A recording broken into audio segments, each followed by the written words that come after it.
The letter had been brought in at 20 minutes to 9. It was just on 10 minutes to 9 when I left him, the letter still unread. I hesitated with my hand on the door handle, looking back and wondering if there was anything I had left undone. I could think of nothing. With a shake of the head, I passed out and closed the door behind me. I was startled by seeing the figure of Parker close at hand.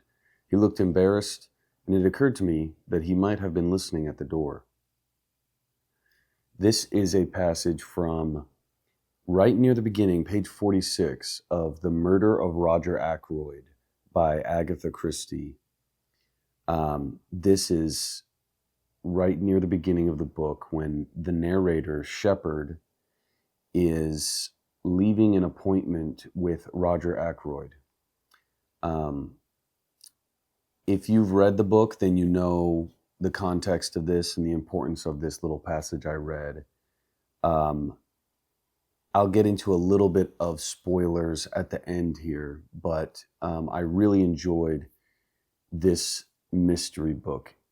How I found this book was I just looked up best mystery books.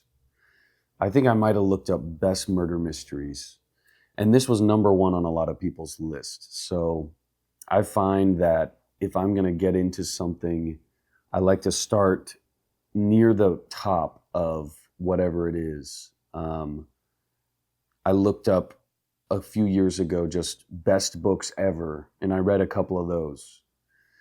Best novels ever, and I read a couple of those.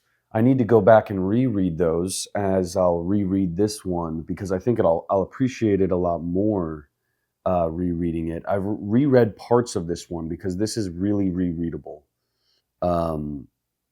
The end makes you, I'm not spoiling it, but like it is with a lot of murder mysteries, the ending is good, but it makes me want to reread it again. I'll say that without spoiling anything.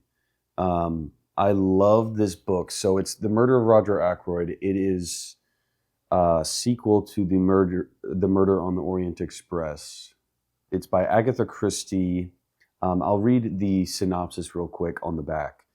It says, "The tranquility of King's Abbot is shattered when Roger Ackroyd is found fatally stabbed in his study.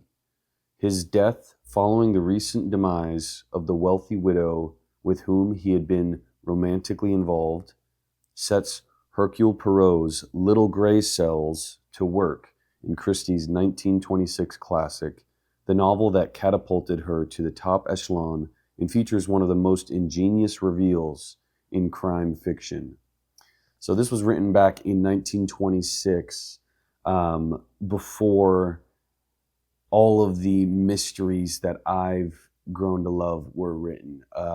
My favorite mystery in all of fiction is The Prestige by Christopher Nolan, the movie. It's a movie with two magicians. I love that movie.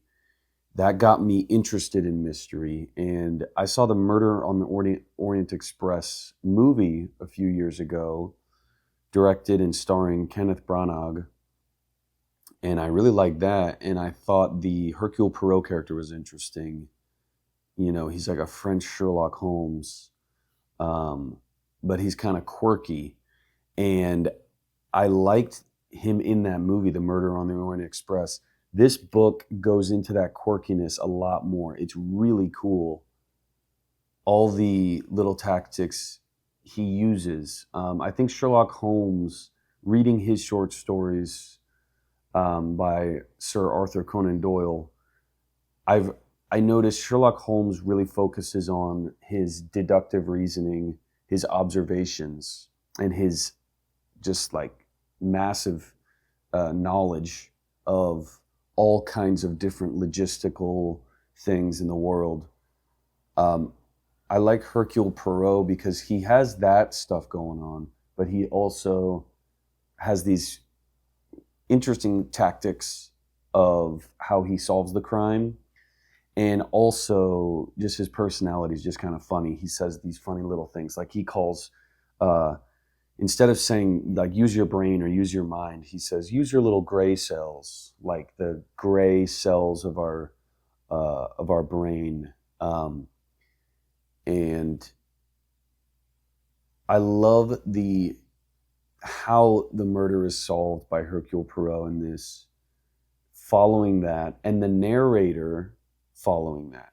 So, as I'm reading this, you're reading through the narrator's view, and the narrator Sheppard is a doctor in this small town, King's Abbot, and he is following the crime closely, and he's helping Hercule Poirot, kind of like a Watson character. Hercule Poirot had a Watson character, like a sidekick, an assistant, in the 3 books before this one. But in this one, this doctor is playing that sidekick character, the assistant. And so Dr. Sheppard is the narrator. He's following Hercule Poirot along. And what I loved about this book was a lot of the stuff that is, that is a staple of murder mysteries, like Clue. I used to play the board game Clue when I was younger, and it's like, there's a mansion, there's a big house, a murder happened between, 9 and 9:30. There's the maid in the billiards room with the candlestick, and, the detective is methodically deducing exactly by the minute and even the second when each suspect is in different places of the house. And this book has that completely, because it's a murder that takes place in an estate, and it's a small town, so everyone's talking and there's gossip, and you can track where information gets from one person to another, because there's gossip going on during the investigation. And the investigation, I think, is just one day. It's a really fast-moving book. So I loved how it's exactly what I want out of a murder mystery. Like I was saying, the different houses in the different rooms in the house, and tracking exactly where each person was in the house at what time. And there's sight lines. It goes into, can you see out of this window at this time of day? What does the garden look like from this angle at this time of day? Would you be able to identify someone walking in the garden at this time? Or if he was there later, what would this person be doing in the garden at this time? Is he meeting somebody? If you go up this staircase at this time of night, is this door locked? Will you be able to get back down this other staircase to get around to this room? The crazy details is what I love about mystery books. And there's some maps in this book. I got this Chiltern Publishing edition of this book. It's really, really nice hardcover. I love the way it feels. And in this print, there are some maps that literally just show you the whole layout of the house. So that's nice to track. I like to keep a list in my notes of the characters as well, just so I know the names of the characters. There's not a ton of characters in this book. It's not like a historical fiction epic, but it is nice to have that list. So here's like one of the maps, for example. This is like the layout of the study. So you can see where the furniture is.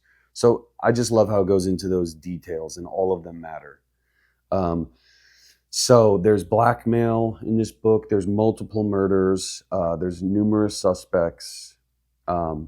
Ackroyd is like the rich guy in town, and all of his staff and family members are all suspects, of course. And my favorite part is, the last couple chapters because that's when, stuff goes down in a lot of mysteries. There's other exciting parts and, twists and turns earlier in the book, but the very end is my favorite part. But another one of my favorite parts is, I love it when, this isn't spoiling anything, Hercule Poirot is investigating, and he's interviewing somebody, and later it's revealed that he's not even paying attention to this person. He's actually using his peripheral vision to observe someone else for their tells. So, imagine I'm sitting here, I'm interviewing someone here. There's another person here just listening in the room, and Hercule Poirot is secretly just observing him to see how he responds to the interview. And I thought that was so cool. And there's multiple parts where Hercule Poirot is just doing these clever, crazy, witty things, unpredictable things where,